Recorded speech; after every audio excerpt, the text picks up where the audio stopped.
कधी कधी आहे ना, ठरवलेल्या गोष्टी होत नाही आणि जे आपण ठरवत नसतो ना ते होऊन जातं. असंच काही आमच्यासोबत आज घडलं.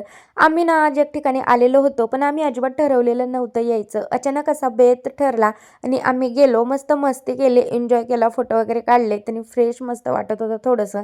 त्यानंतर नाही ना घरी आलो. घरी आल्यानंतर नाही ना चिकन घेऊन आलो होतो. आज रविवार होता म्हणून चिकनचा बेत होता.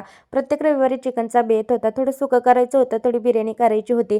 मग सुक्यासाठी ना शिजवले वगैरे काहीच नाही. डायरेक्ट मसाला टाकून मस्त पेस्ट, लसूण वगैरे पेस्ट टाकून डायरेक्ट चिकन टाकलं. त्याने आहे ना चव जास्त येते.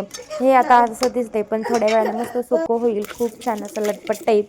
त्यानंतर ना बिर्याणी करायला तेल ठेवलं. त्यानंतर ना तेजपान, आपले खडे मसाले, कांदा वगैरे टाकून घेतला. थोडे मसाले टाकले, मॅरिनेट केलेलं चिकन चिकन टाकलं, ते तांदूळ पण टाकून टाकलं दिलं. आणि लगेच लगेच तांदूळ थोडंसं टाकले पाणी आणि टाकलं. त्याच्यात म्हणजे लागेल लागेल तेवढं तेवढं पाणी पाणी टाकून टाकलं. लगेच शिट्ट्या करून कोथिंबीर घेतल्या वगैरे आणि खूप चवीप्रमाणे अशी सगळं टेस्टी टाकून बिर्याणी लगेच सुद्धा शिजवून घेतली. रेडी झाली आणि सुकं चिकन सुद्धा बनवायला माझं पण रेडी सोपी आणि झालेलं खायला होतं. पण तर टेस्टी चला अशी ही बाय. बिर्याणी आजच्या रेडी झालेली व्हिडिओमध्ये एवढंच. आहे भेटू आणि आता सुक्क पुढच्या सुद्धा व्हिडिओमध्ये. खूप छान बाय. झालेलं आहे. तर चला बाय.